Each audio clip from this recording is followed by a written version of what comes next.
Good afternoon dear students. Fourier series में हमारा second lecture है। टॉपिक का नाम है फोरियर थ्योरम। वैसे तो हम इस सेशन को भी लाइव लेने वाले थे, लेकिन प्रॉब्लम क्या है कि इस कमरे में जो है नेटवर्क की थोड़ा प्रॉब्लम होती है, तो लाइव सेशन में बीच में इंटरप्शन होता है, इसलिए हम लाइव सेशन इसका नहीं लेके इसको रिकॉर्डेड मोड में ही ले रहे हैं।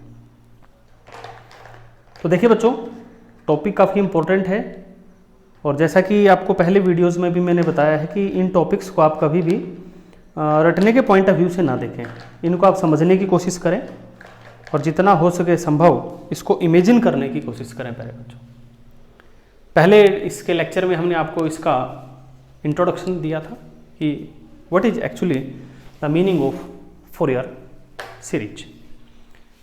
सो प्यारे बच्चों, हम स्टार्ट करते हैं हमारा टॉपिक फोरियर थ्योरम।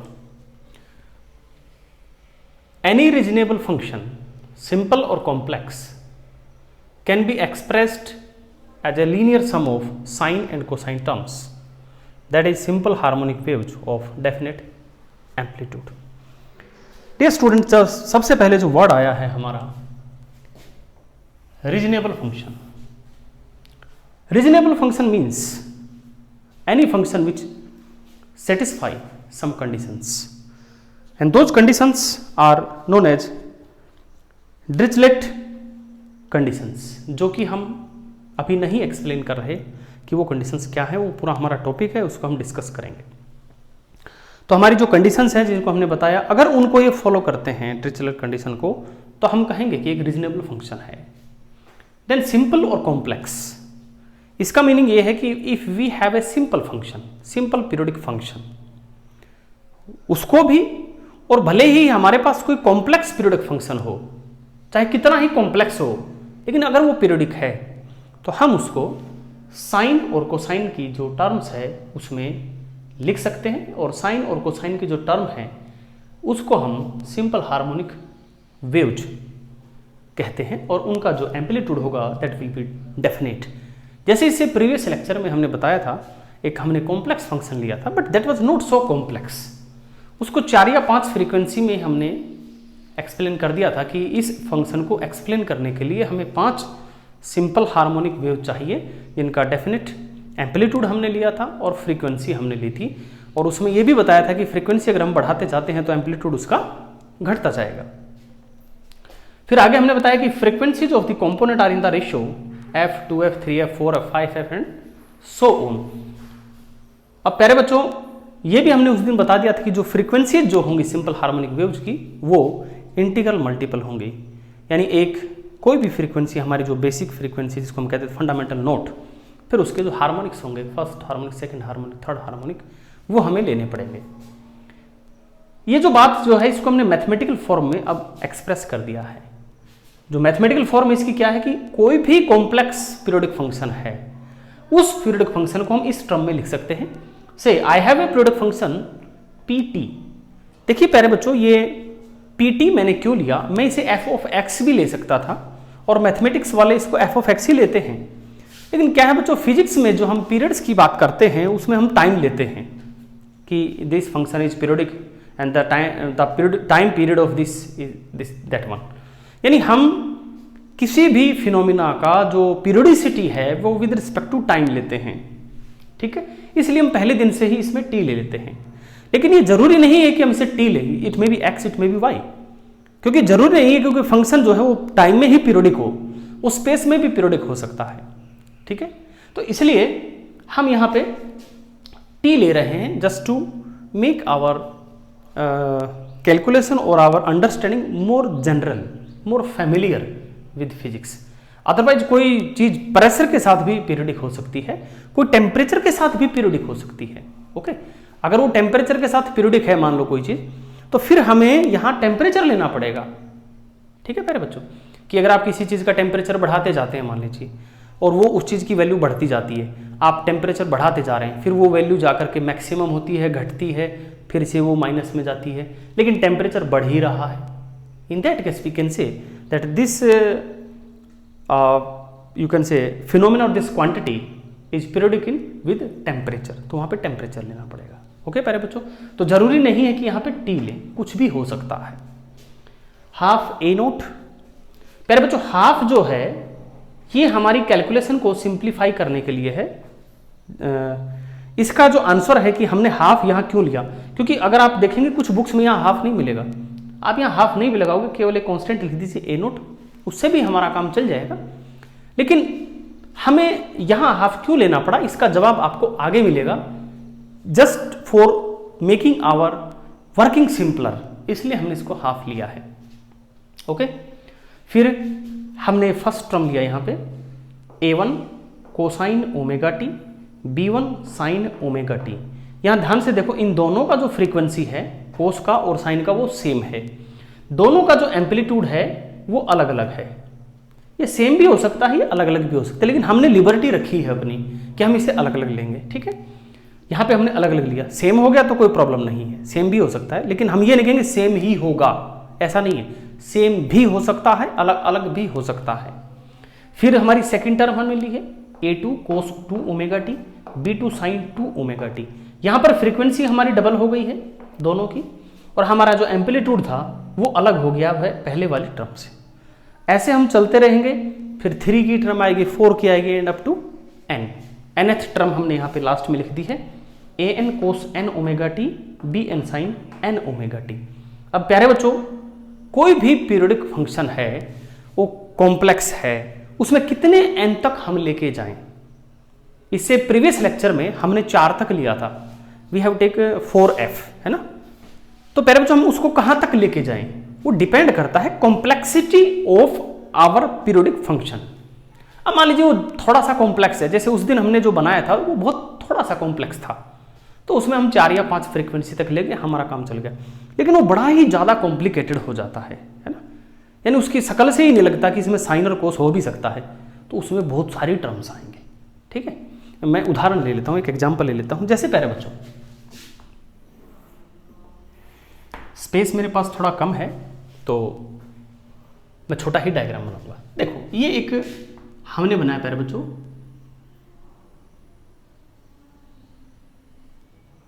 है ना, ये मान लो मैंने एक पीरियोडिक फंक्शन बनाया, तो it is not so complex periodic function, क्योंकि लग रहा है इसके शकल से लग रहा है हाँ इसमें साइन कोस हो सकता है, ये कुछ कुछ इसी तरह बिहेव कर रहा है, थोड़ा हम वी आर स्मेलिंग कि हाँ ये साइन कोस के टर्म में लिखा जा सकता है। लेकिन अब मैं एक थोड़ा सा कॉम्प्लेक्स पीरियोडिक फंक्शन बनाने की कोशिश करता हूं।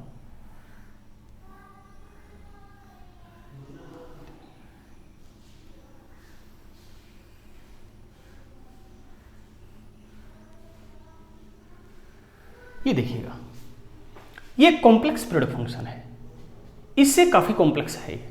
मान लो इसमें हमें 6 फ्रीक्वेंसी की जरूरत पड़ रही है, तो हो सकता है इसमें 25 से 30 फ्रीक्वेंसी की जरूरत हमें पड़ेगी। ठीक है, लेकिन इस स्टेटमेंट का जो भाव है वो यही है कि अगर ये पीरियोडिक है फिर ये कितना ही कॉम्प्लेक्स हो, हम देखो इससे भी काफी कॉम्प्लेक्स फंक्शन बना सकते हैं, कितना ही कॉम्प्लेक्स हो आप इसको साइन और कोसाइन की टर्म में लिख सकते हैं। ये है हमारी फॉरियर थ्योरम का पूरा क्रक्स, एसेंस जिसको हम कहते हैं। यहाँ ओमेगा है 2π/t जैसा आप जानते हैं, या 2π इंटू फ्रीक्वेंसी, n की वैल्यू है 1 2 3 4 एंड सो ऑन। अब प्यारे बच्चों इसको, ये जो हमारे पास ये जो सीरीज आई है इसी को हम कहते हैं फॉरियर सीरीज। इसको जनरल फॉर्म में हमने इसे ऐसे लिख दिया, half a not plus i from 1 to infinity an cos n omega t plus bn sin n omega t. अब इसमें i फ्रॉम 1 टू इन्फिनिटी है, तो जहां तक आपको चाहिए वहां तक की टर्म आप यूज कर सकते हो। ठीक है, अब यहां ध्यान से देखो, हमने यहां 3 टर्म ली हैं प्यारे बच्चों। एक तो यहां आप देखेंगे कि we have a constant term, we have a sine term and we have a cosine term. अब एक एक करके हम इनकी बात करते हैं। भाई कांस्टेंट की जरूरत क्यों पड़ी आपको, तो पीरियोडिक फंक्शन की बात करनी है ना। अब देखो पीरियोडिक फंक्शन है तो उसका एक्सप्रेशन पीरियोडिक में ही करेंगे, और साइन हमारा एक पीरियोडिक फंक्शन है, तो अकेले साइन से काम क्यों नहीं चलाया। आप ये मत सोचना कि अकेले साइन का ग्राफ ऐसा होता है। बच्चे हम यहां बात कर रहे हैं कि हमने अगर 100 टर्म लेनी है इसको एक्सप्लेन करने के लिए, तो वो 100 की 100 साइन क्यों नहीं ले ली, अकेले साइन से काम क्यों नहीं चलाया। मेरा कहने का अर्थ ये है, ये इनफाइनाइट टर्म ले लो आप, अकेले साइन से काम चला लो, क्योंकि कोई भी फंक्शन अगर पीरियोडिक है और उसको एक्सप्लेन करने के लिए आपको बहुत सारी टर्म्स चाहिए, तो साइन की ले लो, कोसाइन की क्यों ली। या कोसाइन की ले लो, साइन की क्यों ली, और अगर आपने चलो साइन भी ले लिया कोसाइन भी ले लिया तो फिर कांस्टेंट क्यों लिया, है ना। तो ध्यान से सुनो, एक एक चीज को हम एक्सप्लेन करते हैं। सबसे पहले मैं बात करता हूं कि साइन फंक्शन, अकेले साइन फंक्शन से काम क्यों नहीं चला। तो प्यारे बच्चों देखो, साइन के साथ दो प्रॉब्लम आई। पहली, साइन एक्स हमारा एक ओड फंक्शन है,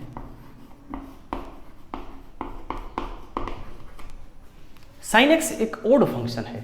ओड फंक्शन का मतलब होता है प्यारे बच्चों, any function f of minus of x is minus of f x is known as odd function. This is an odd function. जैसे अगर मैं एग्जांपल लूं ओड फंक्शन का, for example f of x is equal to x cube, this is an odd function. Replace x with minus x, your f will replaced with minus f. This is the definition of odd function. तो sign एक odd function है। अगर आप सिर्फ और सिर्फ sign की term ले लेते, ठीक है, तो ये कॉम्प्लेक्स पीरियोडिक फंक्शन जो इवन फंक्शन होता उसको एक्सप्लेन नहीं कर पाता। ओके बच्चों, यानी कि पीरियोडिक जो कॉम्प्लेक्स फंक्शन है वो ओड भी हो सकता है, वो इवन भी हो सकता है, वो हो सकता है ना ओड हो ना इवन हो, ठीक है। तो प्यारे बच्चों, अगर मेरे पास कोई इवन फंक्शन आ जाता तो उस इवन फंक्शन को मैं साइन से एक्सप्लेन नहीं कर सकता था, ठीक है प्यारे बच्चों। तो इसलिए मुझे साइन के साथ यहाँ समस्या आती, क्योंकि साइन में ओड सिमेट्री है, ओके, और ये इवन सिमेट्री के फंक्शन को एक्सप्लेन नहीं कर सकता था। दूसरी समस्या और थी साइन के लिए। मान लो मेरे पास कोई फंक्शन था f ऑफ x, कोई फंक्शन है, और इस फंक्शन की value is not zero at x equals zero. यानी जब मान लो मेरे पास कोई, अब देखो मैं यहाँ पे थोड़ा सा समझ चाहूँगा, मैं x में आ गया t की बजाय, है ना। मैं x में इसलिए आ गया क्योंकि मैं मैथमेटिक्स में घुस गया, इसलिए मैंने देखो कलर भी चेंज किया हुआ है। आप इसका मीनिंग समझिए, ठीक है, कि मैं साइन की बात कर रहा हूँ। अभी मैं साइन ओमेगा टी या साइन एक्स पे मैं बाध्य नहीं हूँ। मेरा काम है फिलहाल, हमारा काम है फिलहाल ये समझना कि एक्चुअली हम साइन को ही अकेले को क्यों नहीं ले रहे, ठीक है। तो उसका भाव समझिएगा प्लीज़, एक्स और टी में कन्फ्यूज मत होइएगा। तो पहले बच्चों, अगर मान लो कोई आपके पास एक फंक्शन है जिसकी वैल्यू है non zero at X equals zero, तो with the help of sine आप इस फंक्शन को एक्सप्लेन नहीं कर पाएंगे, क्योंकि अगर आपने x की वैल्यू रख दी जीरो तो साइन की जितने भी टर्म्स हैं, चाहे वो इन्फिनिटी तक कितनी ले लो, 100 ले लो, 150 ले लो, सबकी वैल्यू क्या आ जाएगी, जीरो आ जाएगी। इसलिए अकेले साइन के साथ ये प्रॉब्लम है। अब यही प्रॉब्लम हमारी कोस के साथ भी है, कि कोस जो है वो हमारा इवन फंक्शन है। Cos of minus x is cos of x, this is N even function. और इवन फंक्शन की डेफिनेशन जैसे ऊपर हमने बताया, ऐसे ही ये तो हमारा फॉर्मूला हो गया, f of x is equal to x square is my even function, and in even function f of minus x is f of x। आप यहाँ x को माइनस x से रिप्लेस करिएगा, यहाँ x को आप माइनस x से रिप्लेस करिएगा, आपका f ऑफ x वही रहेगा, f ऑफ x ही रहेगा, माइनस नहीं आएगा। इसे कहते हैं इवन फंक्शन।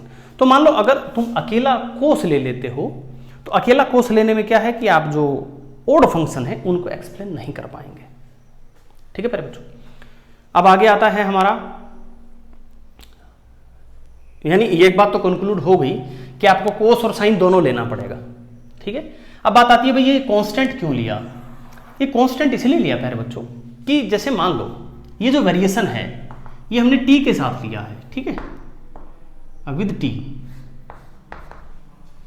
और ऐसा हो कि इसकी एवरेज वैल्यू ओवर ए कंप्लीट साइकिल जीरो ना हो, तो अगर इसकी एवरेज वैल्यू जीरो नहीं हुई, क्योंकि अगर आप सिर्फ और सिर्फ ये फंक्शंस लेते हैं साइन और कोस और इनका लीनियर कॉम्बिनेशन, देखो यहां एक वर्ड आया है लीनियर सम, तो लीनियर सम का मतलब समझते हो ना, यहाँ कोस की और साइन की पावर एक रहेगी, इसे हम कहते हैं लीनियर सम।